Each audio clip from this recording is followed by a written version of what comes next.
Hello, and welcome to Harder Than It Looks, Parking Uncovered, a podcast to facilitate connections and illuminate real solutions to common problems within the parking and mobility industry. I'm Brian Wolf, President and CEO of Parker Technology, and I'll be your host as we speak with parking professionals from across the industry at all levels to uncover tips, tricks, and best practices to manage what we all know is harder than it looks.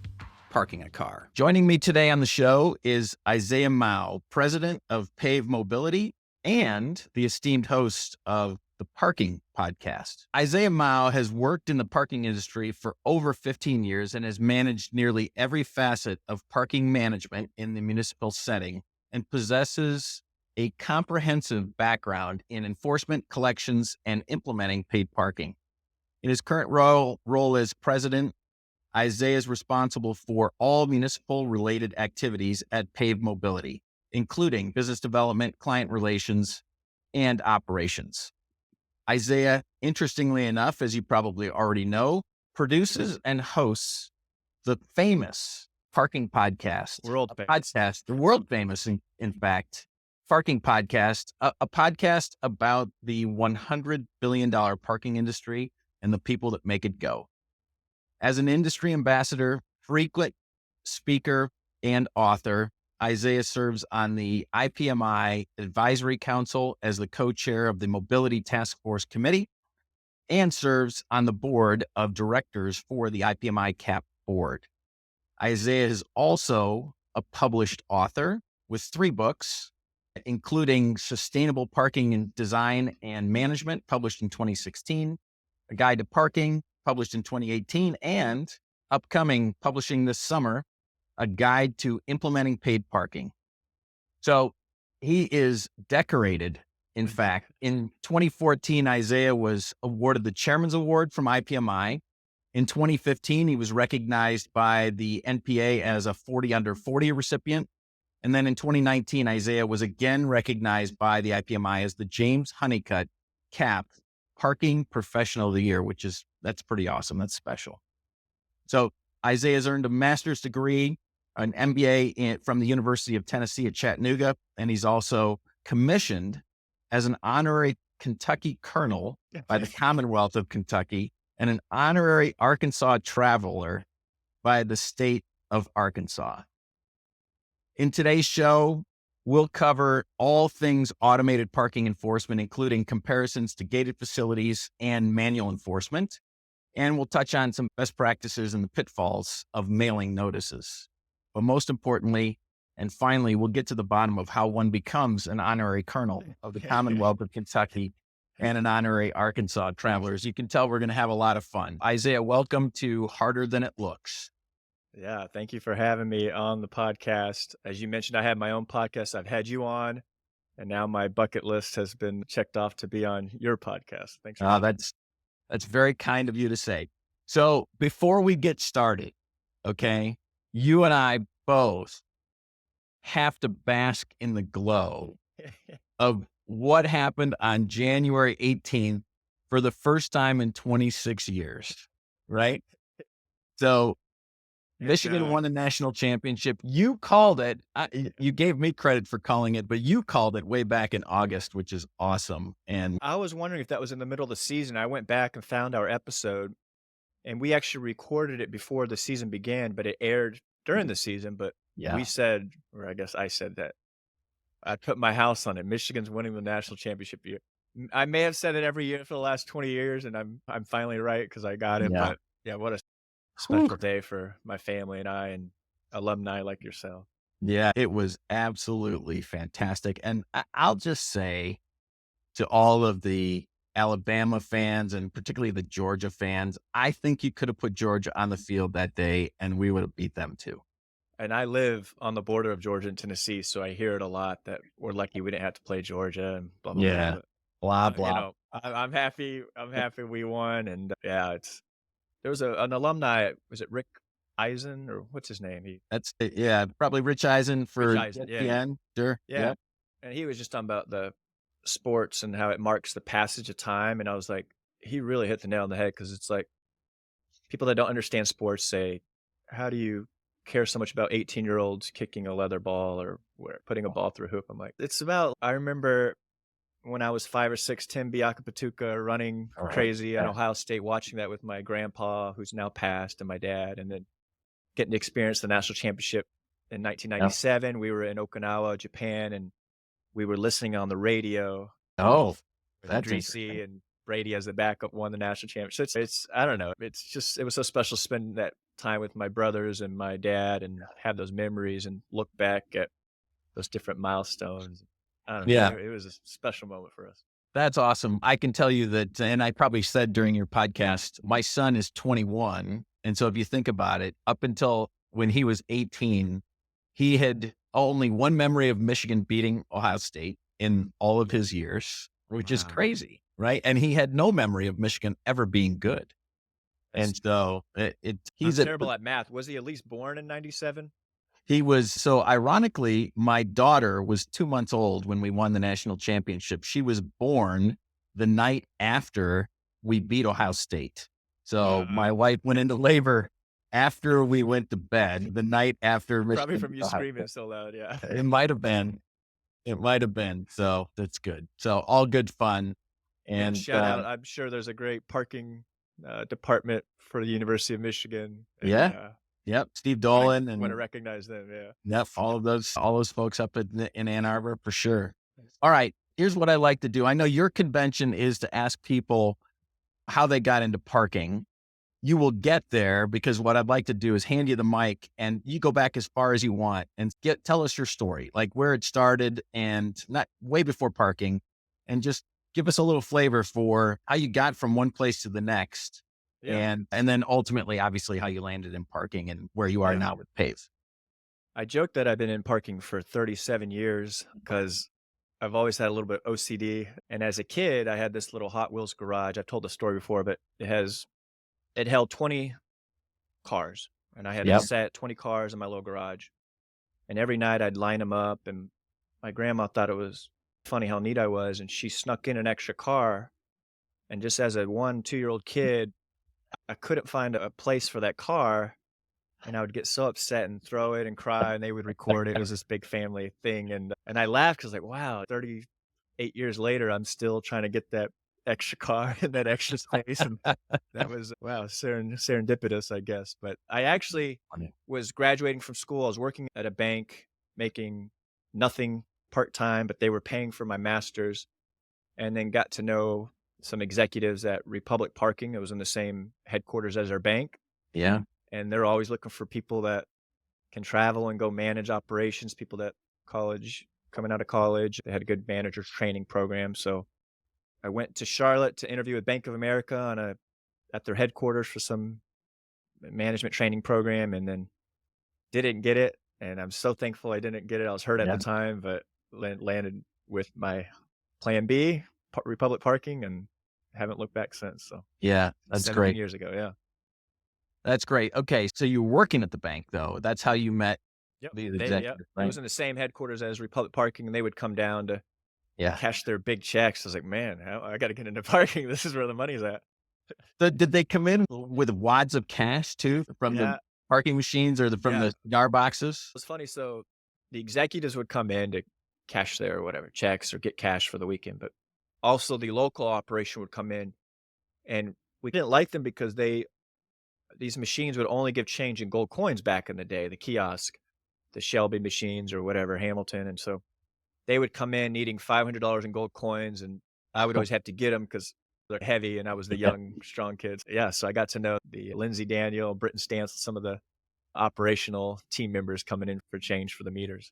Yeah, that's great. Scott Gould, who's on the Parker team, he worked for a parking operator for 15 years or so. And he used to tell stories about walking across the street from the garage to the bank with $45,000 in cash in a nondescript brown paper bag sort of under their arm. Because if people had known that he had 45 G's, they probably would have rolled him and grabbed his cash. It's wild. Yeah. We have a week-long festival in Chattanooga called Riverbend.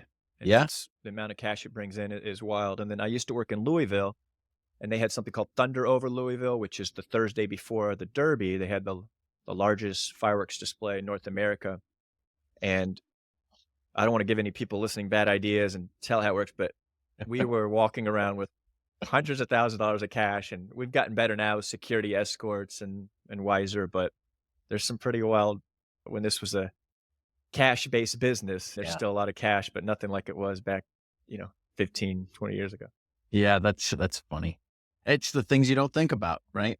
So certainly it sounds like you were born to be in parking. So Yeah. I was not born to be in parking. And so I consider myself 8 years enlightened here too. And then of course I've got a podcast now, Harder Than It Looks, because parking is a lot harder than it looks. Yeah. I love the name of your podcast because it has a theme, and I love how you dive into that, and well done. But whether you're born into it or you're 8 years into the old adage, once you're in, you're Yeah. never getting out. So Never getting you're a out. lifer, Brian.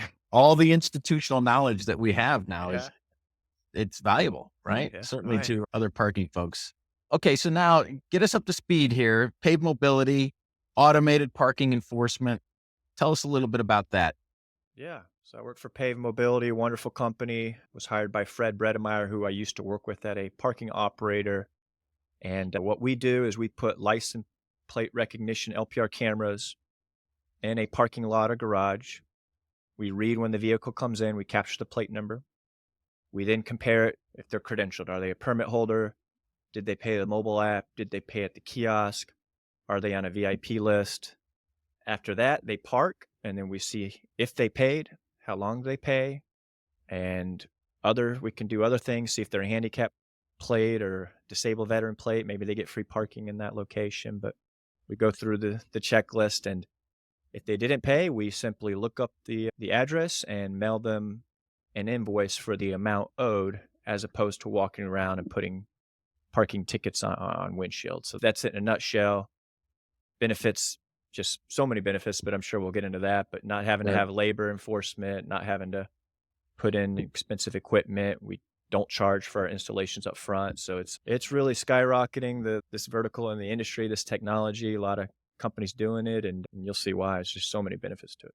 Yeah. Okay. So then how do you know that person's address? Yeah, we were able to do a DMV lookup and mail, whether it's private or public. There's rules with the Fair Drivers Protection Act. As long as you're Sure. abiding by those, then you can do a DMV lookup on them. Okay. And then do you help collect on the back end as well? Yep. We do the full collection. We have a citation management where customers can go on and dispute. We'll, again, look up the address, mail first, second, third reminder notices, send it to collections. We can provide our users with a scofflaw list. If someone's on the scofflaw and they enter in a week from now, we could send an email saying this car owes $1,000 and they just entered in this garage at this time, and the operator or the owner can go put a boot on the vehicle. Oh. Don't personally do that. We just have the technology that can enable that. Yeah. Yeah. Okay. All right. So you've been in that job now a year. Yeah. A year next month. Okay. And it's a different job for you, right? It's a little bit bigger job. And so tell me what you've learned in a year. Yeah. I'm more sales focused, I think, with this new role. I used to be operations. Sure.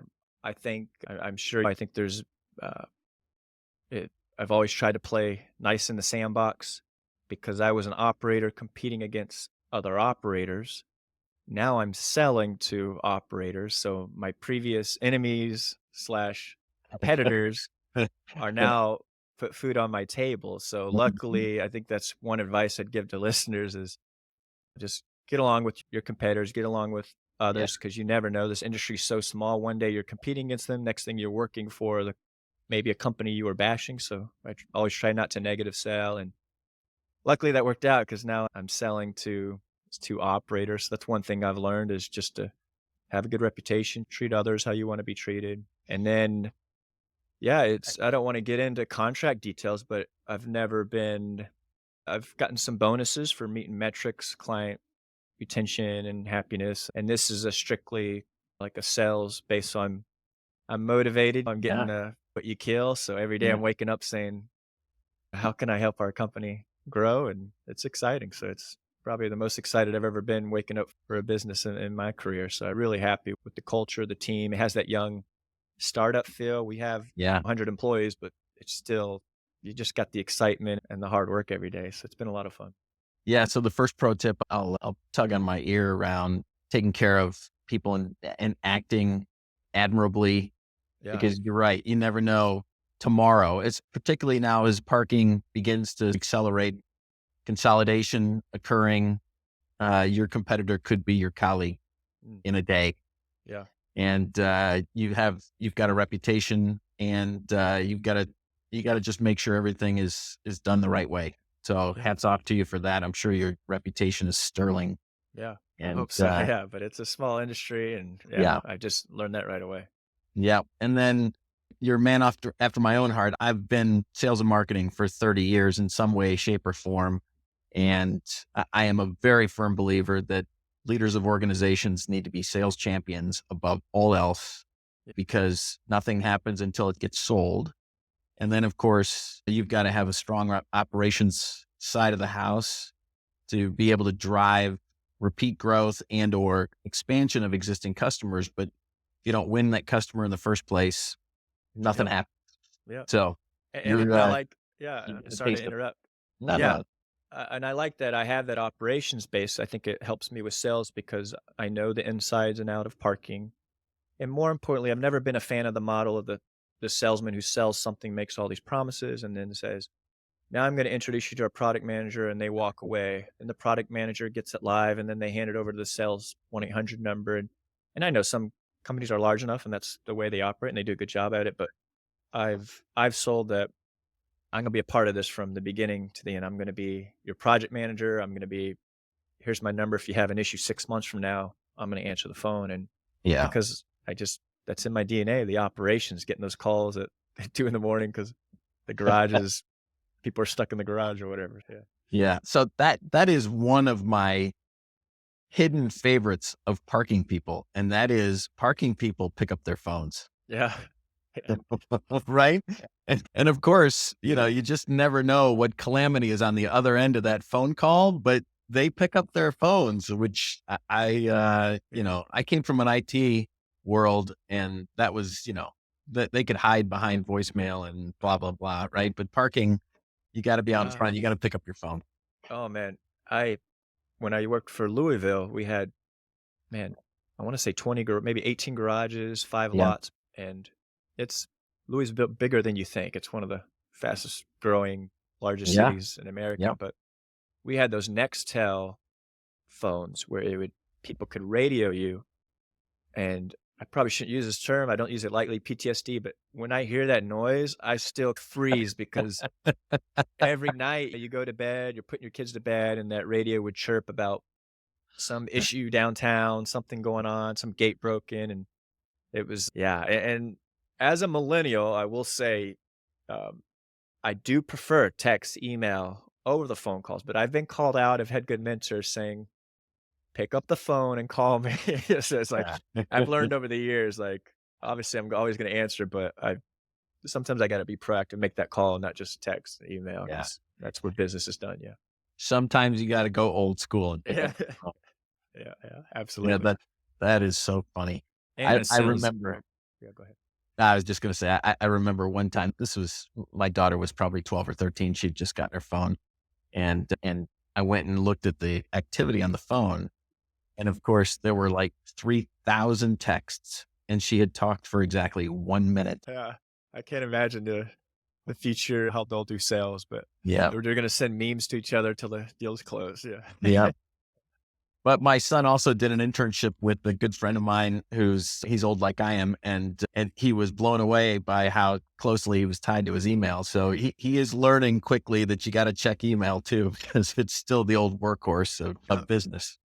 Yeah, oh, I remember I hate to keep bringing up Louis actually, I love Louisville, but when I'd been in parking for a while, but they were not big email users, and then Louisville, it was the email was everything, even Yeah. emergencies, the gates broke, and so Yeah. even now, I've gotten a habit of every minute just looking at the phone to see if an email came in. Good for you. All right. So automated enforcement, gateless feels like I don't know if it's taking over the world, but it's certainly taking off.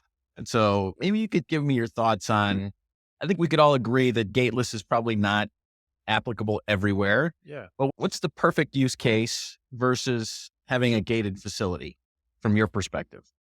Yeah, I think gated solutions play an important role in the parking industry. I think there's a big use for them. I think security, safety concerns, barriers, keeping people out of certain sections. I do think that they are good at collecting money up front. So I think there's great usage. I just think that number one, with COVID, a lot of cities, universities, maybe their budgets were decimated and their parks control systems at the end of life, and they're faced with, okay, it's going to be $300,000 for this garage to replace it, or millions when you're talking about multiple garages, and that's Yeah. where the gateless solution can come in, because a lot of the companies that do the automated parking enforcement, PAVE in particular, we do not charge up front. So it's $0 to install all the cameras, the signage, all the work needed to go frictionless. So it's a pay $1 million or put this other solution in free that we feel is going to capture even more revenue than a gated solution. We have some studies. It's been pretty close. I think we had one that was gated and then we put in our solution. Our solution is bringing in more revenue now, but the garage was gated after COVID. So they're still doing some data analysis. I think you may say how. I think a gated, you're going to collect 99% of parkers for the time parked. And I say 99% because gates do break, people do tailgate, Sure. credit cards get jammed, or they're not using parker and a security guard anytime the intercom is used, presses 9 to let them out of the garage, versus they do a good job collecting that revenue up front. I think when you go gateless, there's two big surprises that I learned for PAVE is that when people pay in advance, they pay more. We found that. I'm not trying to cheat the customer. It's just, it is what it is. I think when people park in a garage and they go to an hour meeting, they park for 59, 58 minutes. They go out and they pay for 58, 50, they pay for an hour. Yeah. When there's no gates, they park and they say, my meeting's an hour, but maybe I'm going to grab coffee with the boss. Maybe I'll talk to Susie. I'm going to pay for 2 hours. So right off the bat, when people pay in advance, they pay more. They're doubling their payments often. So the transient revenue is more. Secondly, I think you can change the rate structure. A lot of people go to $5 for the first 3 hours or versus 50 cents for 30 minutes, 50 cents for an hour. So maybe people pay more in advance just because the rate structures are changed. Yeah. And then what's interesting too is, without gates, we found about 84% of people will pay, similar to the 80-20 Pareto rule, if you're familiar with that from economics. But it's hard to think 16% of people aren't paying. I need to go gated. But what's shocking is that, like a lost ticket fee in garages, they'd have that. Now there's a new fee. It's failure to pay fee. Yeah. Often that's 20 times more than what they would have paid, meaning the garage at gate would have captured that $2 for 2 hours parked. Let's say they don't pay. We mail a notice. It's often the rates are dictated by the rules of the garage, the city ordinances, or whatever. But let's just say it's $50. We mail a $50 or $45 notice, and we're seeing 65 to 75% of people are paying those. In a gated environment, you're going to get that $2. Maybe you miss out in the gate list, but you're getting $50, which is 100 parkers parking for 50 cents. We found that the revenue versus gated is often more with gateless, surprisingly. Okay. So then I guess I have, and maybe I'm being naive, but I've always felt like to receive a ticket and have that $50 fee feels a little unfriendly to the customer, right? Yeah. So how have you handled that? Yeah. So a few things. Number one, we talked about gated. The benefits over manual enforcement, not even close. We've done a study where a pilot labor, where right?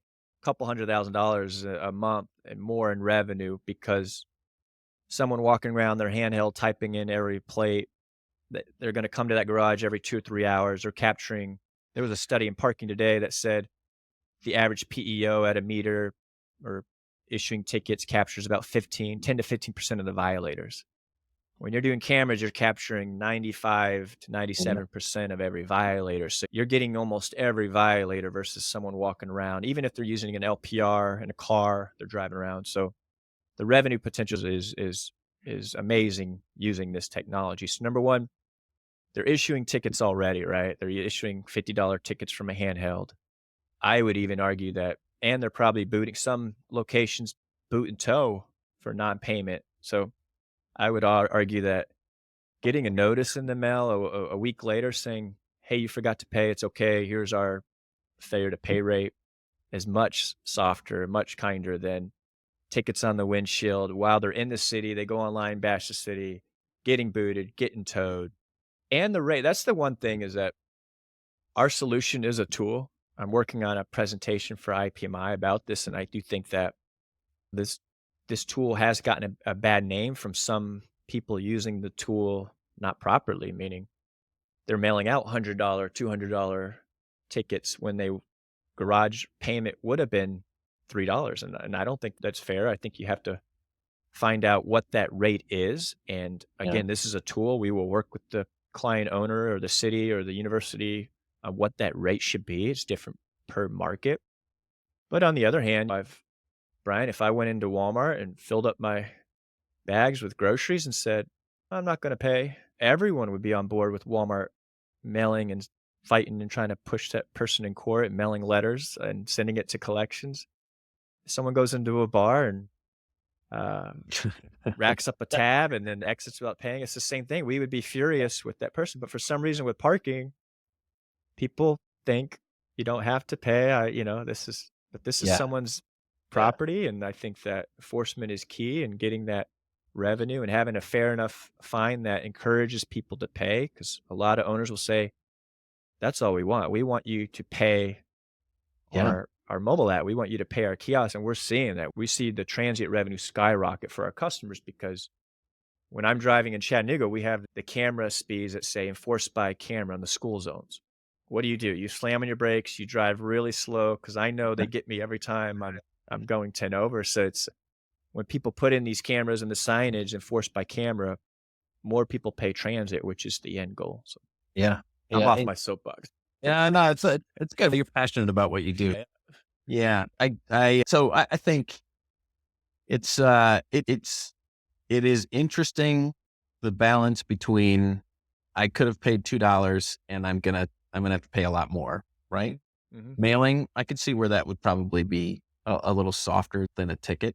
So here's my question. This is the debate inside of Parker. It's like now you remove the gates, you remove the intercom, but you probably don't remove people's questions, Mhm. right? Yeah. Because somebody pulls into the facility and first of all, there's no gate. So they assume that they can pull in and What have they we might done even- the last 10 years when the gates open? What do we assume? If the gates are up, entrance and exit, yeah, the free. assumption is it's free parking. So I think, well, I'll let you finish, but I think as an industry, we got to do better when you go gateless because a lot of times we don't control the payment sign that's on the owner and the operator, and we encourage Yep. them. You've got to let people because I agree there. It's not fair. And a lot of times, we have the first one's free. Like we will give a one-time courtesy void if someone Yeah. complains they didn't know. But I'm sorry to interrupt. Keep going. Yeah. No, that's exactly where I'm going. And so we're trying to get the word out ourselves that just because you remove the intercom doesn't mean you don't have questions anymore. Those people still have questions. Yeah. And you get into a gateless environment, you probably had better provide some answers to your customers so that they're not upset that there was nobody there to tell them. Of course, they're not going to read the signs because nobody reads the signs. Yep. But, have any questions? Do you need to know if you need to pay or not? Call this number, shoot this QR code, and you can talk to somebody and help you answer the question of whether you really should be paying because they assume that it's free if you go in, or it's hard to restrict access when there are no gates for sure. Yeah, 100%. I've heard concerns from operators that is a solution like this replacing the need for operators, and I've always said no. My company, I do not want. I've dealt with the homeless and people urinating in a stairwell and elevators going down, and I don't want to do that ever again for the rest of my life. Right. We still need customer service. I had Brandy Stanley on my podcast talking about as technology evolves and we go to automation, how that human approach is still needed and friendly face. And it could be through a solution like Parker Technology where you press a button and you're seeing someone and you're talking with someone, or it could be our solution that allows you to repurpose your parking enforcement officers into ambassadors to help people pay, to let people know. Yeah. I'll say a few things too, like some of the mailing of letters. Typically the loudest I think people get is they paid something. They paid for an hour. Overstayed their welcome. Is that what usually happens? Overstay. They Yeah, paid yeah. for an hour and parked for 3. And that was one lesson we learned, and we have solutions now where you can have a different letter mailed saying, uh, "Hey, we do see that you paid. Unfortunately, you did not pay enough." Go back to the Walmart. Can you imagine paying for half your groceries? But I Right. do have some empathy. They paid something, they overstayed. Maybe that's a lesser amount. Maybe that's $20 or $25 or Yeah. having different language that acknowledges that. Because usually they're screaming, I pay, this is a scam, and then Yep. explaining to them that. That's been helpful. But having the customer service to answer that phone when they call to be able to explain that, having someone in the garage or an intercom that says, make sure you pay more longer than you think you're gonna stay because you don't want to get that notice in the mail. Yeah. That's good. That's good. All right. We talked about the criticisms. You had mentioned in the run up to this, talked about advocacy. Tell me more about what you mean by advocacy. Yeah, there's a great article in Parking Today. I know you're Parking Today fans. I've seen you in the magazine there, and I think you write a column there. It's really I look I forward to reading do. it. Yeah, Yeah. there's actually just this month. It's January when we're recording, but Craig Bagdan with Park Client wrote a great article about advocacy that we have this new technology and new ways of doing things, but we do not advocate. We do not have a governing body that's helping navigate through this. And I agree to figure out if we can self-regulate this, how do we do a better job of educating? How do we do a better job of not mailing a $500 ticket? How do we self-regulate and protect driver's protection, different things as a group? And I think that I really was encouraged by that article. We've reached out to him because I think we have to do a better job as the industry. Because as we said, for years when the gate was up on the entrance and exit, oh, it's free parking today. So I do Yeah. have sympathy when the elderly person drives in, sees no gate. Oh, it's free parking. Granted, there's a billion signs throughout the garage saying download this, scan here, pay here. But I have some empathy, but I think we need to do a better job as an industry educating and talking. And that's why I'm glad I'm on this podcast to talk about this. And we know a certain large company just acquired a certain large company for millions of dollars. And so to me, I think that's the industry's forced to. I think this is going to be Yeah. in every lot or every town in America in no time. So I think we should self-regulate. We should educate and get this out there where others do it for us. Yeah. Yeah. We've talked a lot about the parking industry really could help itself in a lot of ways. So my hidden dream would be that this podcast crosses over Yeah. and actually non-parking people actually listen to it because they can relate to the fact that it's harder than it looks. But Yeah. in a lot of ways, we're just trying to help people understand that it's not free, and you wouldn't walk out of a Walmart or a grocery store without paying for your groceries. You would never think to do that. And they're thinking about they're thinking about the bananas and the beer, but Walmart pays taxes and there's all kinds of, they've got to pay for the labor to take care of the store and they got to pay the parking lot and all those things. They're real expense that people aren't really thinking about when they think about, why do I have to pay for parking? Yeah. Right. And on the flip side, I did work for a large operation that did this. They drove around with vehicles, mobile LPR, and they would read the plates. If you didn't pay, they would mail a notice. The problem was the notice rate was it was like $5 to pay all day in the lot. If you don't pay, we will invoice you $5.50 or $6. What do you think happened? No one paid because No one paid. there's the chances that I don't get caught. There's a chances it's a snow day. Yeah. And then we just encouraged don't pay, maybe you will or will not get caught. So I do think there needs to be a rate that says, like the lost ticket, I think it should be above lost ticket because you're having to pay for the DMV lookups, mail multiple letters, customer service. But yeah, it's just finding that balance. Yeah. Okay. All right. We could talk about this all day. Yeah. I'm gonna keep going though. I'm gonna No, go resist ahead. temptation. I'm gonna keep going. So, okay. How in heaven's name, this is what I want to know. How does one become an honorary Kentucky colonel Yeah. by the Commonwealth of Kentucky? Yeah. What is it, first of all? Like a full colonel. This is a Yeah. military thing? Tell me, how does one become a colonel of the Commonwealth of Yeah. Kentucky? It's an honorary commission only, so obviously I'm not in the Kentucky militia. But when you think of Colonel Sanders with Kentucky Fried Chicken, Kentucky, that he was an honorary colonel. The colonel JFK, Muhammad Ali, a lot of famous people that were a Kentucky colonel. That's bestowed upon. It's an honorary commission bestowed upon them by the governor of Kentucky. Obviously, I'm not in that class. I did work for Louisville for many years doing parking for the Thunder fireworks, the Kentucky Derby, the University of Louisville Cardinals basketball games, their arenas downtown, the Yum Center. And David Gross, who used to work for the city of Louisville, was a mentor of mine. He's now passed away, but he was a Kentucky colonel, and only a Kentucky colonel can nominate another Kentucky colonel. So he wrote something based on my volunteer work for all the parking, and he just wrote up a nice nomination, and it was accepted. And so Gary Means, I don't know, I'm sure you're familiar. He's the chairman of the board for IPMI with Pivot Parking, but he's a Kentucky colonel. There's a few of us in the industry. We just think it's really fun. I have a nice plaque, and it's just my fun fact. Yeah. That's awesome. Yeah. All right. And an honorary Arkansas traveler, what does that mean? That one's nothing. What happened, Ken Smith, who's now with SP Plus, he was with City of Omaha at the time. Yeah. We were talking about the Kentucky colonel. He said that the state of Nebraska has one called a Nebraska Admiral. It's a landlocked state, so it's a joke. It's a fun thing to when someone retires or something. So he nominated me for that Admiral, Kentucky Admiral. But so as a joke, I started looking at how many state ones are there. Arkansas is pretty.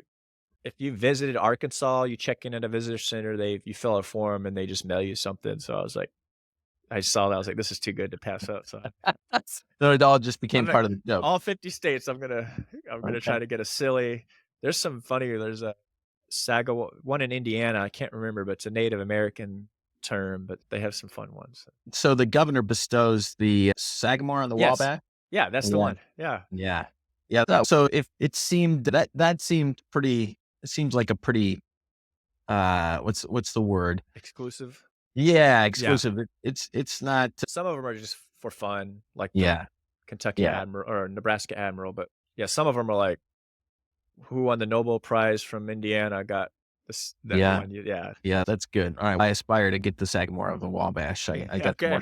We're going to work on that for you. Harder than it looks when it goes viral. It is definitely. You know what's funny? Okay, so that's an idea because we're always looking for ideas about segment 2, right? Like segment 2 is really about other things that are harder than it looks besides parking. So if you have any ideas, let me know. All right. So then we'll transition then into, it's not really a lightning round, but I ask the same questions to all of my guests. And so the first one is, if someone utters a phrase, and it's not you, obviously, but if someone utters a phrase and they're like, oh, that is Isaiah Mouw, right? Let me think about for the poor podcast listeners. If anybody's sad enough to listen to all 8 of them, they hear me talk about I have phrases, right? Let's keep going is one of my phrases. If you hear let's keep going, it was Brian Wolf. It's not over until I win. If you hear that phrase, you definitely know that was Brian Wolf. What phrase is Isaiah Mouw known for? I don't think I have one that I'm known for. I edit a lot of my podcasts. I go back and listen to them and edit out all the ums and okays. Sure. And I don't even hear it when I'm interviewing someone. Yeah. So when I go back and listen to it, I realize they said 1,000 times and I don't hear it until I'm re-listening to it. And I'm trying to, I don't have it. We're big Michigan fans. I love Jim Harbaugh's attack each day with an enthusiasm unknown to mankind. Not to be cheesy, but I just love that. Just waking up every day. What can I learn today? How can I be better tomorrow than I was yesterday? And live by that. I love the hard work pays off. That's a mantra I like that. I think it's been so true in my career, and I've seen others that truly it is hard work, but I don't have one that I say that I can think of. All right. Or the team, right? Now you probably live in that more than anything right now, right?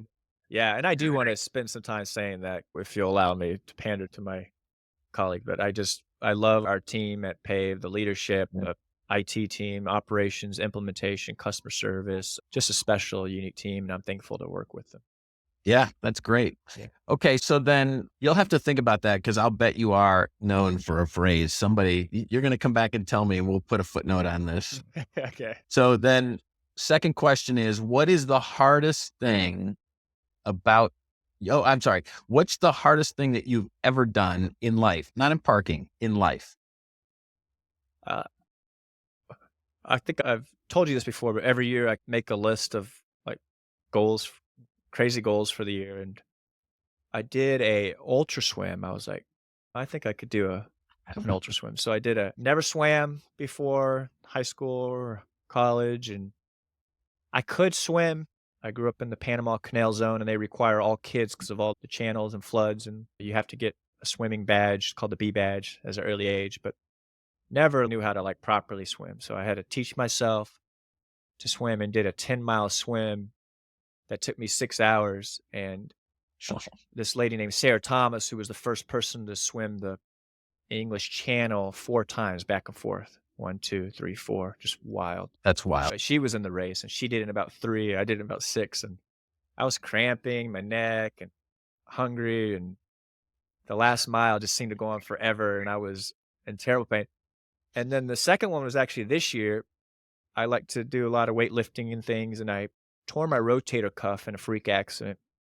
And I was like, I need to do something. I looked up online and found there was a ultra race in the mountains near where I live. It was a 50K in like a month. And I was like, or maybe 6 weeks, 8 weeks out. And I was like, I need to have a goal. I can't not move. It just helps me with my stress and think clearly. So I trained for 6 to 8 weeks, and then not near these people run their whole lives. And I was like, I ran a marathon before, 50K, that's 30 something miles. That doesn't seem hard, but I didn't know it was like straight up a mountain, crossing creeks and rivers and climbing rocks. And I lost toenails. My calves and ankles weren't working at the end. They have a Grim Reaper who there's cutoffs, and if he catches you, he pulls you. And the whole time I would see him in the distance, and I would just try to run to the next checkpoint. But that was probably the biggest mind what of anything, but that and then the 10-mile swim. That's crazy. So you made it? You did the 50K? I did. Yeah, I made it before the cutoff.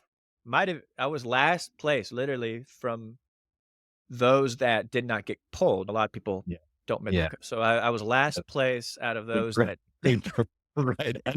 He actually caught me near the end, but I knew I had met the last cutoff point. Yeah. He just said, I'm here to see you to the end. I can't pull you from the race unless for medical. And he said, to be honest, I could pull you for medical. You keep falling. I was tripping over roots and just like these people train their bones and their stress factor. I just did not have the training, and my body was not, I thought I was tough, and I was like, I have mad respect for these people that do these 100-mile races. That's just crazy. But that doesn't even sound like fun. All right. Yes. So the next question is, what's the hardest thing about your parking job? Hardest thing?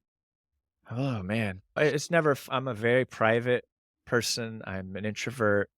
So I never like having to go answer on present in front of a city council, have the news interview me, have my name show up in the newspapers. It's been very good with PAVE, but I've had that in my parking career a lot because the book I was writing, if you mentioned earlier, is implementing paid parking. I'd say that's probably my specialty is how does a town go from nothing, having a parking problem, to putting in a managed paid parking program? And I've done that 30, 40 times in my career. There's always that. It hurts hearing business owners saying, you're going to ruin my livelihood. You're going to make us go bankrupt. And I show them the data. I show them sometimes it's to trust me. And sure enough, I follow up typically after, and they're like, wow, the spots have really opened up. All the employees are parking elsewhere. My business is booming, and I feel great about it. But that's tough. I don't like conflict. I'm not afraid of it, but it's just generally, I'm not looking to have a fight every day. So sometimes those are the hardest part, I think, is dealing with the public. Yeah. What's so funny is I listened to dozens of your podcasts before I was actually on. And then when you said that you were an introvert, I didn't believe that for a minute. Yeah. So you hide it well. No. You hide it very well. But you also see me at the trade shows when you see me with my head down running to the hotel room. I've learned a trick too, is you just hold your phone up and no one's on it. And I just walk by and everyone doesn't talk to me. And then during COVID, I'd wear a mask and they had wristbands and I'd put on red every time. It had nothing to do with COVID. It had to do with he doesn't want to talk to people. But no, I do love people, but just I do get drained pretty quickly and I got to recoup through rest. Yeah. Yeah. All right. Couple more questions here. If you could wave your magic wand and fix one thing in parking, what would you fix?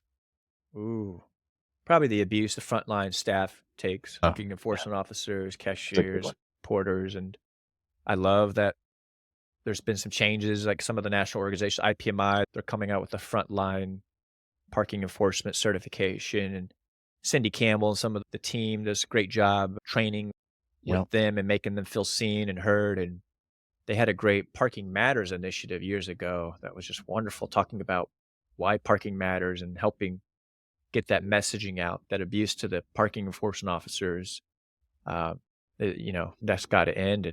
And that'd be my one thing I'd fix. That's a good one. That's a really good.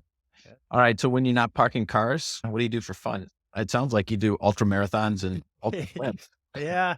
It's funny because even like when Michigan won the national championship, my brothers are sending all this stuff about next year, here we're getting this person back and this is this. And I was like over it. I mean, of course I'm going to be a lifelong fan, but like my personality is a little like that. I did an Ironman and now I'll never do a triathlon again. I've done an ultra marathon. I don't want it. So it's like I'm just very curious. I love to learn new things. This year I'm going to do a stand-up paddleboard ultra race. So it's just, I don't know. My mind, I'm best when I'm using my mind. I'm trying to learn new things. I'm processing. I'm happiest. So it's just really every year is different. Some unusual hobbies we've talked about. I like to visit famous grave sites. So that's something fun. The dead presidents. Yeah, I've gotten every single dead president. I think there was 38, 39 of them. And then, I probably have 800 famous authors, athletes, painters, whatever. So that's been a hobby. For work, I would travel a lot. So anytime I would travel, I saw, hundreds and hundreds of towns across America for parking. And I've been to 49 states, several provinces on behalf of parking. And so I just found that was my thing. See who's famous from this area, where are they buried? Do they have a house, a museum? I did that. And now I'm into national parks. I think that's my joy. I try to plan 3 to 5 national parks every year. And I'm at 29 out of 63. And that's what I'm focused on now. And then, of course, Michigan football, Michigan Lions. I love watching my team. I'm not one of those that watches every game on a Sunday. I don't really care. I like my team. I want to watch my team play, and that's about it. So, well, the Lions are playing, so congratulations. We're all excited for the Lions. I'm excited for the Lions. I grew up in Michigan, but I did not grow up a Lions fan. But are we going to make a prediction here too? Well, sure, go ahead. That they make it to the Super Bowl. Okay, but you're not predicting a win. I'm just saying, I think they're going to make it. I think they'll play the Bucks. Bucks beat Eagles, and then they're going to play the 49ers, and I think they're going to upset and make it to the Super Bowl. We'll see what happens, but that's my prediction. That would be great. All right. And quickly, I got to say one last thing. I also have 2 boys, my family, and love spending time with them, and that's probably the highlight of. Of course. That almost goes without saying. I know, but I don't want them listening to this and saying, you don't care about us, Dad. All right. And then, so now here's your opportunity. What are you most proud of? Last question. Yeah.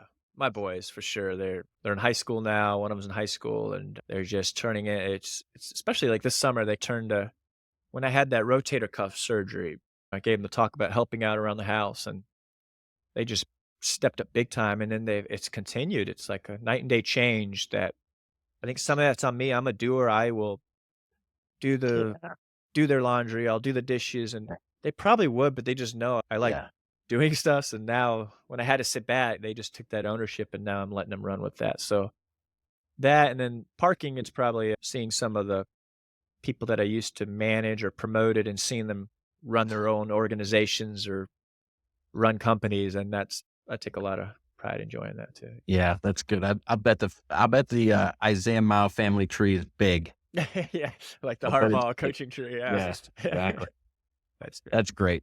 All right. So last thing here, then I'm going to let you go because I know you've got other things What didn't I ask you that I should have to close us out? Again, try not to be too salesy. My email is Isaiah, ISAIAH .MOUW@pavemobility.com. Check out our website if you ever want to get in contact. I'm pretty big on LinkedIn. Check out my podcast. Maybe my museum. I'm really proud of that. I don't know if you had a Yeah. chance to see some of that, but if someone's Yep. listening, I like to collect fun, funny, rare parking artifacts. I have a meter that was in the Cool Hand Luke movie. I have a brick from the garage that Collapsed in New York. collapsed in New York. Yeah, it's Yeah. just Yeah. like I have like a Hot Wheels meter maid, their first meter maid, toy unopened.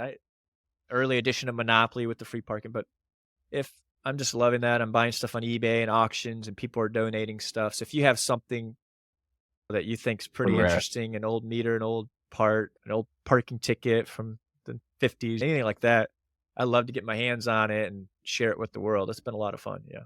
Yeah. That's awesome. Yeah. What a great cause. We'll get all that in the show notes, of course. And hey, I just wanted to say it was a real pleasure. It was a pleasure to flip the script on you for your 100th Yeah. episode.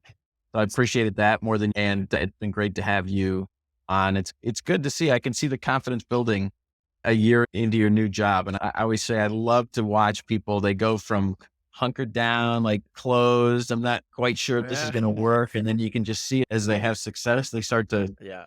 walk with a little bit of a swagger, and I can see the swagger building. So Oh, no, it's congratulations for that. humbly. Yeah. Thank you so much. And I think that's some feedback is patience.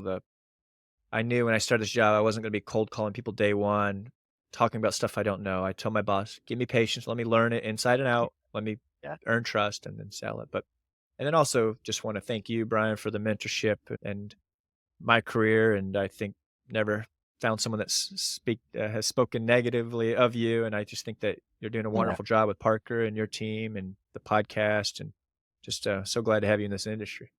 Yeah, I appreciate that very much. All right, I'll let you get on with your day. Thank you again for your time. It's been great. And again, if you have any ideas about harder than it looks, now maybe we talk about ultra marathons or swimming 10K or 10 miles. That's 10 crazy. miles. Yeah.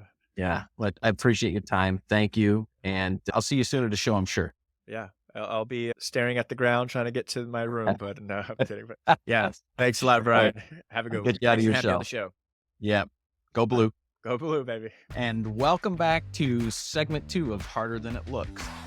In this segment, we try to find individuals who have done or do something that is harder than it looks. And I'm thrilled to be joined today by Larry Cohen, who has a CAPP certification. Many of you probably know Larry has written at least 2 books. We'll get into that a little bit, in addition to being a minor celebrity on HBO. And then it sounds like he's got something else in the works, so we'll dig into that a little bit. But in addition to being an author and a TV personality or celebrity, Larry has been parking cars for 40 plus years, actually. He's worked in most sectors of the profession, from owning his own parking company to parking cars at the University of Pennsylvania and Johns Hopkins University Hospital and the George Washington University. And Larry's currently in his 14th year as the executive director of the Lancaster, PA Parking Authority, running an accredited parking organization. Larry, welcome to Harder Than It Looks. Thank you so much, Brian. I really appreciate you taking the time to have a conversation that'll hopefully benefit folks in their lives, whether they're looking for parking advice or writing a book advice, or maybe even something greater. Yeah, no, it's great. No, this is going to be a great segment because we've crossed paths many times at parking shows and always had great conversations. So thank you for taking a minute out and for joining us. So tell me first, what was the inspiration for writing a book in the first place? Yeah, it's a great question. I never thought I could write a book. Through my career, I've always written 1,500, 2,000 word articles for many of the publications out there. Yep. So I was pretty good at doing that. I could sit down one night and pop something out. Yep. But of course, we all face the reality of COVID. Yeah, cool. And a lot of us I don't like staying home. I like coming to work, and my wife likes me coming to work. So when I was at home for a certain period of time, I was bouncing off the walls. I have a lot of energy, Yeah. and I just, what am I going to do with this COVID time? And I said, let me see if there's enough there that could warrant more than an article. And my wife was like, probably there isn't, but let me give it a shot. So I did an outline. I didn't know anything about writing a book. I literally took a piece of paper, wrote an outline, like I could write out this and this. Yeah. And then I just started writing. I opened the computer, opened a Word doc, and just started writing. And one story led to another. I'm a little bit obsessive. So I had notepads everywhere, in the car, in the Okay. bathroom, Good. on the nightstand. And I'd wake up at 3 a.m. and I quickly jot down something I was dreaming about. I dream about parking. I know that's crazy in itself. That's, And then so I exhausted like what I could remember. yeah. But I had gotten up to maybe 10,000 words. And then if I knew in my 20s that I'd write a book in my 50s, Yeah. I would have taken better notes along the way, Yeah. because I literally found myself going through every old file I had, through all my jobs. Yeah. That would either trigger stories, or I found something that was a story, Yeah. and just kept building from there. And then I started talking to my old team members, and they would say, "Oh, do you remember this when this happened?" So you're constantly just absorbing and writing down all these ideas and trying to make something out of it. So Yeah. when I hit 20,000 words, I had my wife read. I'm like, it looks like something's coming together here. I might have a 50-page book here, and realized through doing research on how to write a book, how to publish a book, that was a lot of midnights on YouTube, just researching, because it was a very secretive thing before Amazon came. You had Yeah. to hire a publisher, which Yeah. folks can do. But so spent a lot of time doing that research, spent a lot of time doing the writing. 20,000 words turned into 40,000 words. And yeah, there was a basis for a book, actually. All right. So how long is the book? How many words is the book? Is it 40,000? It's the first book. Should I show it or no? Yeah, sure. Yeah. You can show it. Show it to us. We're on video. Let's take advantage. So the first book here Yeah, there you go. The Quirky World of Parking. is 42,000 words. Okay. And a friend of mine in the industry who runs a parking podcast, we all know, Yeah. he calls it the cult classic of parking. Oh, the Coke Classic. Cult. Oh, Cult Classic. Called it Okay. the cult classic. Okay. So to be Love to my book have to be cult. designated a cult classic is pretty interesting. Yeah. All right. So you got to pull out a story or two. Give me a good story, a good parking story that's in the book to entice all of our readers to, or listeners to go get the book. Yeah. So the first book, the first part of it's like a parking 101. Okay. So it's really good for folks new to the industry or newer to the industry. And it literally, there's a lot of definitions and best practices on what the parking business is about. Yeah. And then the second half of the book is all the crazy ass stories Yeah. that we've all dealt with at one point or another. Funny stories, sad stories, nasty customers, Yeah. all that kind of stuff. Yep. One story, we all have a theft story, right? Yes. One of my favorite stories in the first book is called The Lego Room. And we had an employee who, for stress relief, took one of our storage rooms in one of the garages and set up a Lego table with Legos in there. And I Okay. remember when I first got here and I toured the garages and I was like, what the heck is going on here? We don't have little kids in our garage. No, this is our assistant manager's Lego room that he comes and deals with his stress, and he builds Legos during the day. I said, okay, we all have employees with idiosyncrasies. Fine. What he was doing is using that room as laundering money. Oh, So he was at the right place at the right time when we put in I wasn't here at the time, so I don't take blame, but they okay. had put multi-space kiosks in, and he was trained within the software and the hardware, and he had all the keys, and they didn't set up separations of control or anything at that time. Okay. He had full reign of cash and coin, and he was laundering money into the Lego room and hiding the money under the Legos until he would come on the weekends and clear it out when no one was here and take it and cash it and take it to the coin stars at the supermarket and all that good stuff. To the tune of over $100,000 over the course of a year and a half. Wow. Wow. He got caught I had recently went into one of our vehicles, and I don't know what caused me to do it, but force a habit whenever I'd get in a car that I'm not familiar with. Yeah. I always open the glove compartment and I always open the armrest. I don't know why, but I opened the armrest and hundreds of dollars came flying out like a money machine. And that started the downward end of that situation. Oh, that's funny. Yep. Okay. Funny and sad. Yeah, it is sad. So, I don't know if Scott Gould, Yes. Scott's on our team. Scott, lovingly, or otherwise refers to those folks as silent partners. course. Everybody in parking had silent partners. Yeah.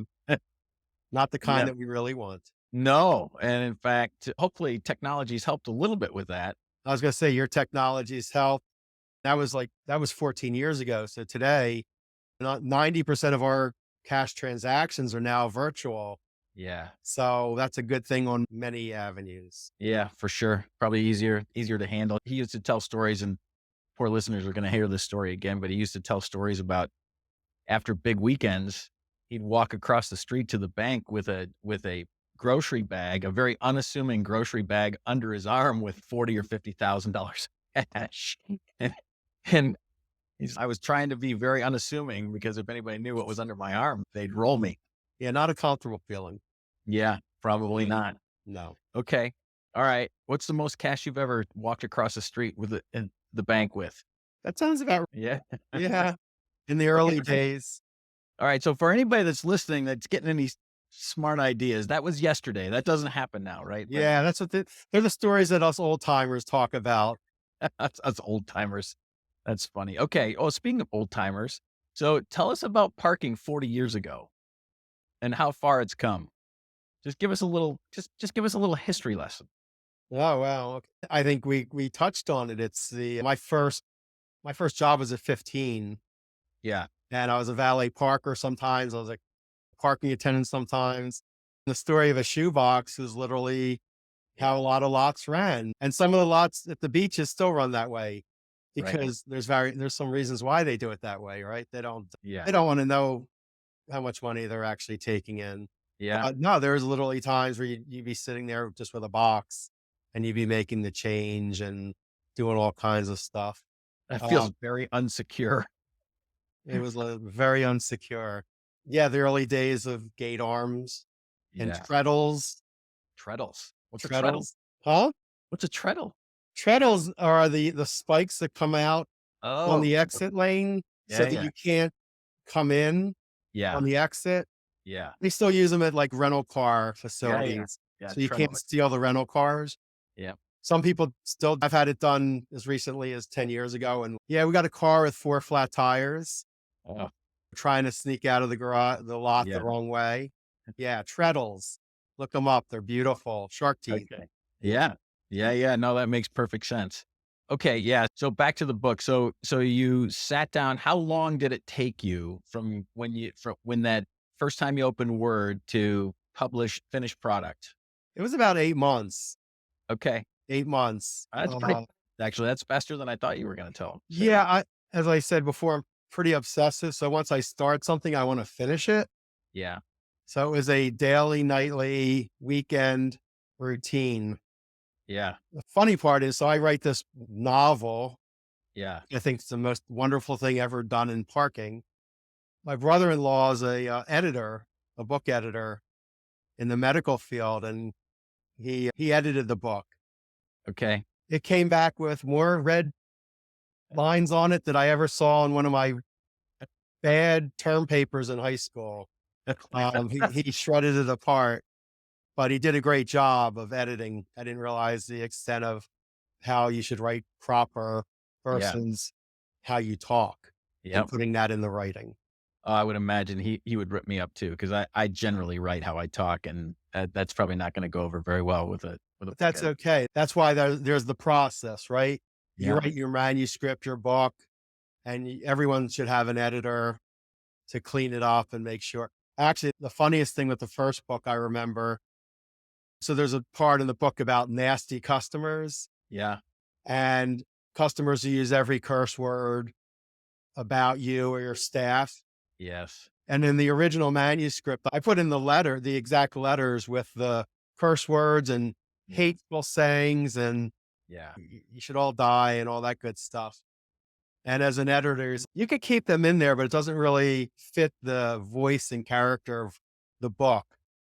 Mm. So I had to, ultimately, you're the final say, but I had to make a concession to say, do I want to put that out there or do I want to make it Yeah. what the editor's saying?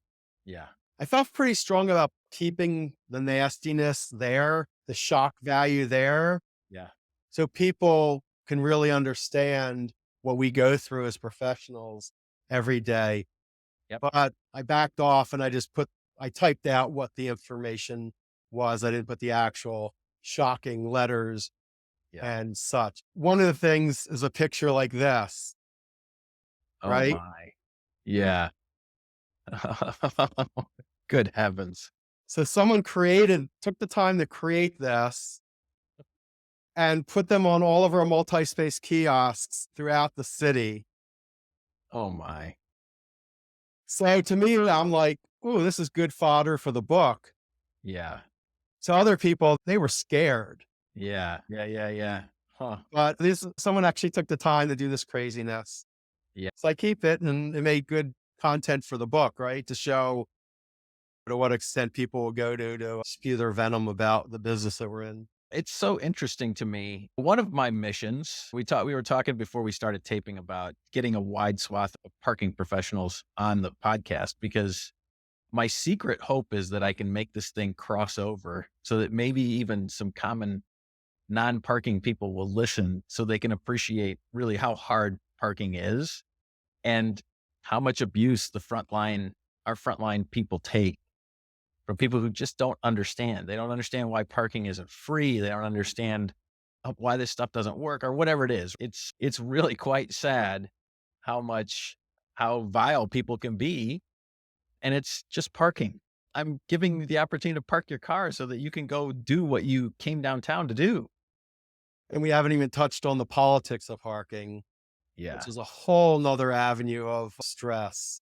Yeah. And it's hard enough just doing your job, but dealing with the politics, whether it's at a university or a Yeah. municipality Yeah. and the politics that play into things. Yeah. One of my dear friends running another authority, doing a fantastic job, just lost his job, was terminated because of politics. Oh my. Yeah, a whole nother dynamic that we could spend a day talking. Yeah. It's so everybody wants to park under their desk, as Don Charlie at UPMC says. And I've heard many university parking directors say there's plenty of parking, but people just don't want to park there because it takes them too long to get to their office or to the class. Yeah, it So might be 5 minutes versus 2 minutes. yeah, for sure. All One right. So, block is too far. yeah. So, okay. So you parked cars at the University of Penn and at George Washington University. Is that right? When you say park cars, is that your nice way of saying manage the programs? Yeah. Okay, yeah. Yeah, when I had my own business. I started at 15 as a valet Okay. and worked my way through high school and college for this one company. Yeah. Graduated college, went to work as a area manager Yep. and thought I could do it better. And I started my own parking company. I grew up in Philadelphia and was lucky to get contracts with the stadium in Philadelphia. At the time, it was Veterans Stadium, and we did all the parking for the luxury boxes for Phillies, Eagles, concerts and Nice. such. And this was in my early 20s and getting phone calls at doing country clubs and restaurants and getting calls at 2, 3 in the morning that Rolls Royce was damaged and such. Took its toll on me. And I'm like, all right, I'm done with this profession. I have no life, no girlfriend. And I sold out at 30 and started to have a life. But then I missed the business. Yeah. I missed it and got back in at the University of Pennsylvania with a hospital there who wasn't being served by the university across the street. And they liked my entrepreneurial background, created a parking and transportation and valet program for them, got recruited to Johns Hopkins Hospital campus. And then a year as a consultant, which didn't go great because the company got bought soon after I got there. Yeah. Missed operations, went back to George Washington University in DC. And then I've been here running an independent municipal authority for 14 years. Yeah. They call parking Hotel California. Once you're here, you can't leave. And so it gets into your blood, and it sounds like a lot of people, you have a love-hate relationship with it. You love it, but it's grueling. It is, really but pretty. I write about it in the first book as far as if everyone has 10% of what they do that they hate doing. Yeah. Yeah. No matter what profession it is. But if you like 90% of what you do, then you're okay. And we all complain about our customers and these crazy scenarios. But as someone who runs an authority or as a director at a university, I actually love what I do. I have a passion for parking, right? Yeah. Very cool. Because you get to touch on so many things: construction, economic development, technology, personnel, marketing, finances. Yeah. You get to really, it's very diverse. Yeah. And I feel blessed in my position that I've been able to really touch a lot of things and do big boy Legos, not the stealing of the Legos, but big boy Legos and build garages and support economic growth and development of our community and be a voice in the industry to let folks know that we do more than park cars. My neighbor, I told him I was writing a book and he said, "What can't you tell me in 5 minutes that you're going to write a book about it?" And I had a lot of people say, "Really? You could fill a book up with what you do?" But it's eye-opening for folks who aren't in the business. Yeah, for sure. It certainly was eye-opening to me when I started 8 years ago. Okay. So you sit down, you write the book, it gets edited. How many times was it edited? How many times did you go back and forth with your brother-in-law? Twice. Okay. All right. So twice. And then did you self-publish it? Yes. I looked at writing the book as a business. I did look at it as a business. I didn't mind laying out X amount of money. Sure. But I didn't want to, my goal was to make back what I put into it. Yeah. So I had talked to publishers and folks and got a gist for how much money you actually make with a book. Yeah. Surprise, you don't make a lot of money with a book unless you're Stephen King. And I'm not Stephen King. Right. So I decided to streamline and go to Amazon. Okay. As a self-publisher. Now, Amazon still takes 70% of the price of your book. Really? Yeah. So if your book's $10, they take $7 for every book. You get $3. Okay. Now they print the book on demand. You don't have to buy cases and cases of books anymore. Okay. So they print on demand the book, they mail it out. And of course they advertise it. Yeah. To a certain degree. You have to spend money if you want to advertise it more. Sure. Yeah. But typically I'm making $3 to $4 a book. Okay. So they're taking a big chunk. And I figured it's real. I don't want to divide the $3 a book with somebody else. Cause if you have a middleman publisher, so I decided to go the Amazon route and it's worked out well. Yeah. Okay. So I learned something. All right. So you wrote a second book then that you just published, right? Okay. And yeah, sure. So different cover. Yeah. More true stories. There you go. Okay. Perfect. Yep. Funny picture. I surprised myself because when people finished reading the first book, they said, "I love the book, but I want more stories. Yeah. I want more crazy stories." I didn't know if I had enough, but I keep a file. Yeah. And it filled up a certain percent of the book. And then this time, the first book was all my stories. The second time, I started asking friends for stories Yeah. and I incorporated some of their stories. Now, the caveat, a lot of people buy my book and don't read it, and that's okay. They put it on the shelf, like Brian right here. And that's okay. I'm fine if you don't read it. But for those who don't like to read, the second book has 150 pictures in it, Yeah. I did notice that. color pictures. So Yeah. there's more pictures than writing. It's a picture book for those who don't want to read it all. Back to third grade on the second. Yeah. Yeah. Okay. All right. So you got the second book out there now. I just heard, I don't think it's a rumor. It sounds like you're working on something even bigger. What do you got? What do you got cooking? So another thing that inspired me through writing the books was I've had many people tell me now that they read the book, whether they're in the industry or not, Yeah. they're like, wow, parking is ripe for comedy. Yes. It's ripe for comedy. Even the sad stories are ripe for comedy. Yeah. So I said, wouldn't this be my dream? Go big or go home. My dream would be to make a TV comedy. Why park cars for a living? I know nothing about the entertainment industry. Yeah. So I spent about a year researching how the heck does someone who doesn't have contacts in the industry get into the industry? How does that process work? Right. It's just totally different than writing a book. Yep. So I came across an agent whose mission was to serve folks who don't have access to the industry, gain access to the industry. Okay. They were willing to take on a newbie Yep. with an idea. And they might not go that far, but you can at least pitch your idea. Yeah. So I pitched my idea. I had written a pilot episode, Yeah. and I had written a premise for what I thought the story would be. Okay. I always said it would be Parks and Rec meets Parking Wars. Yeah. My concept for a TV show. Yep. I got past that level. They were like, this is viable.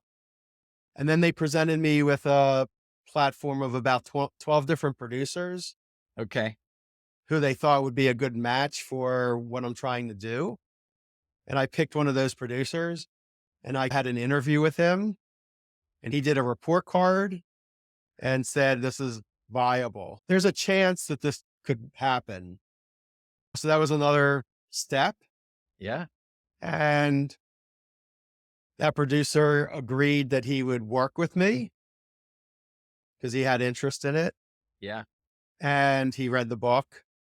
And we spent about a year working on what would the story look like? Now, he originally started with, I don't know if folks know, there was a show called Reno 911. Yep. Which is a crazy show. I was a little bit familiar with it. I wasn't that familiar. Yeah. He mentioned that. I binge watched it with my wife. And my wife, is that really what you want your story to be? 'Cause it's over the top. Yeah. And you can't do that, a lot of that comedy today that you did 10 years ago. Yeah. And I said, I entrust in the producer. If this is what he wants to do, I'm on board. So we spent about 3 or 4 months on that Reno 911 concept. He took it to the higher ups at his studio. He works for a Hollywood studio. Okay. And they said, yeah, we want to go more Parks and Rec than Reno 911. So we had to pivot 3 or 4 months in and regroup and go down this journey. So literally it's been going back and forth for the better part of about 8 months now. And we have a concept of what the show would be, where it would be set, the locations, the 12 characters and stories behind them and how it would play out. And then just last month, we hired someone to write the pilot episode. Okay. And we're going to work on that over the next couple months. So we'll have the premise for the show. Yep. We'll have the pilot episode and then it'll go to market. And hopefully, fingers crossed, someone is interested. Yeah. Okay. All right. So then the pilot episode, will it air on a streaming platform or don't you know? Or how does that work? It will. So that package will be put together Okay. and it will go out to market to the Netflixes, the Hulus, the ABC, the Fox, Yeah. any network or streaming Yeah. service. It will Okay. go out to them, Yep. say, do you want to buy the rights to the book and this concept? And then they hopefully, fingers crossed, still a million to one shot Sure. that someone actually buys it. And then if they buy it, hopefully it gets made into it. At least hopefully they do hopefully they do the pilot episode and bring in a test audience and they change the whole darn thing the Yeah. way they want to change it. Yeah. Yeah.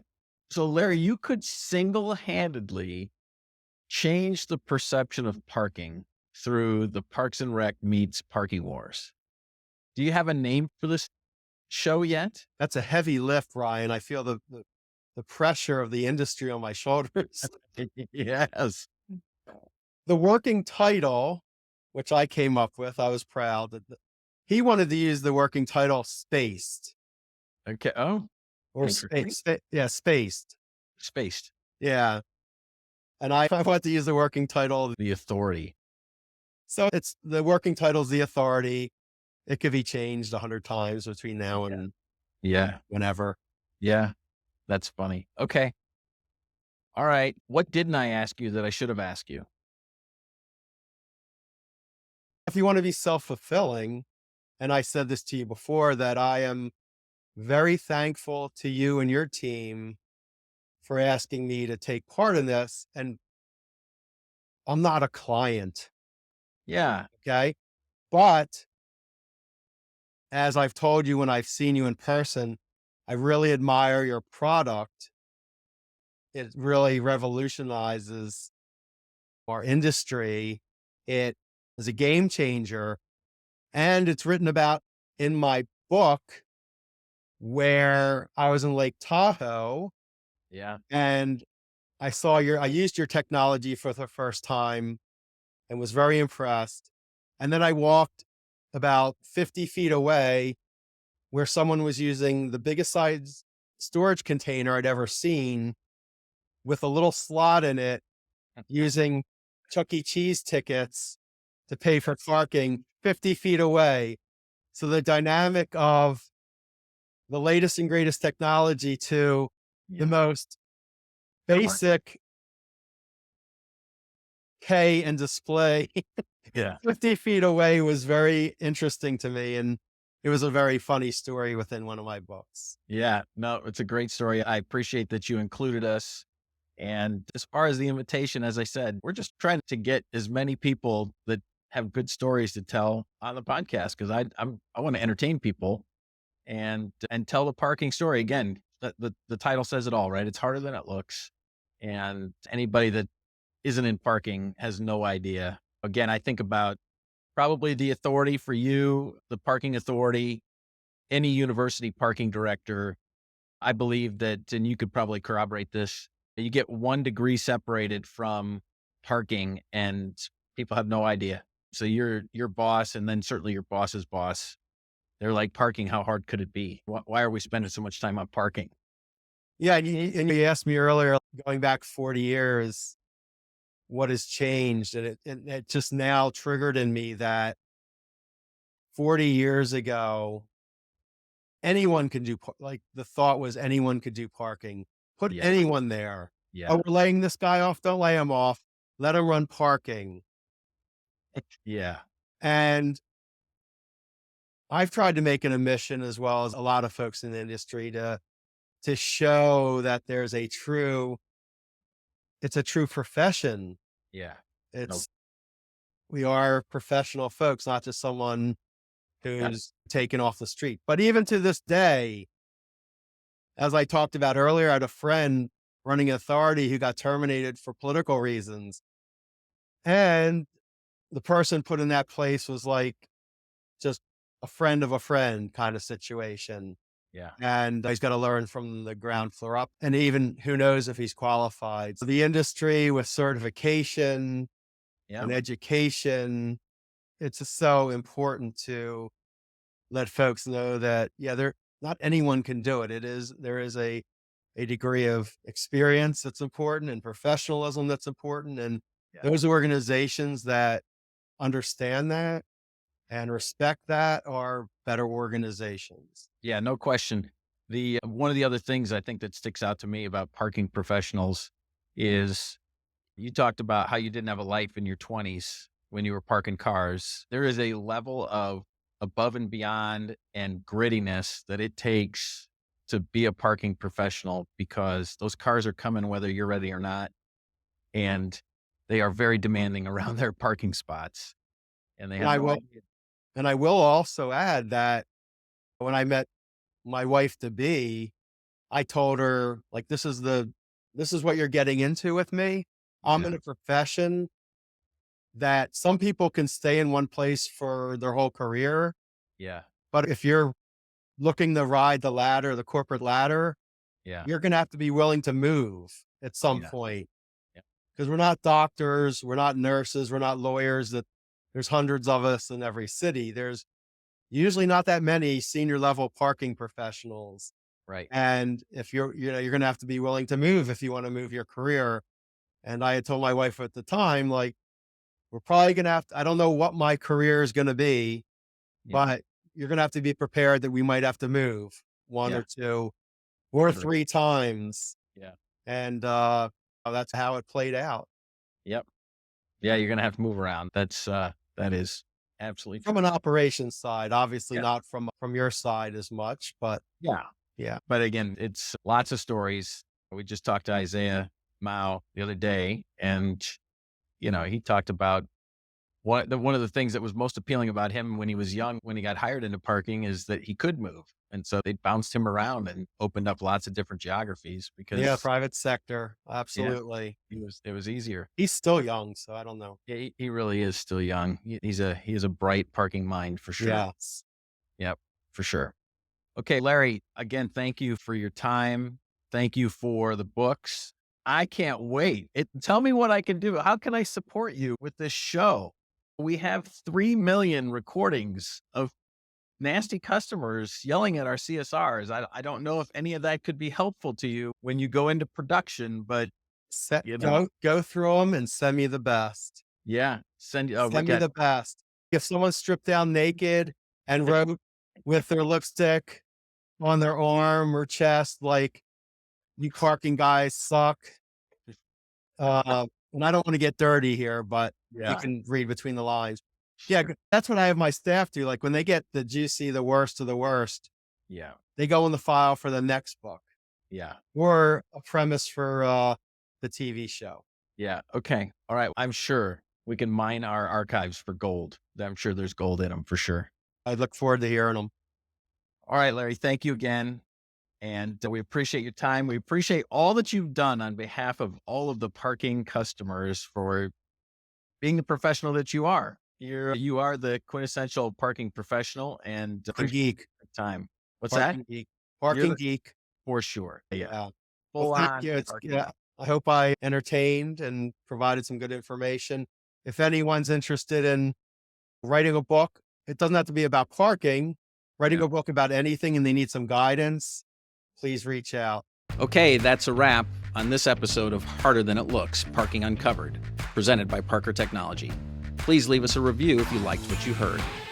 Make sure you tune in next month as we continue to uncover tips, tricks, and best practices to manage what we all know is harder than it looks, parking a car. Bye for now.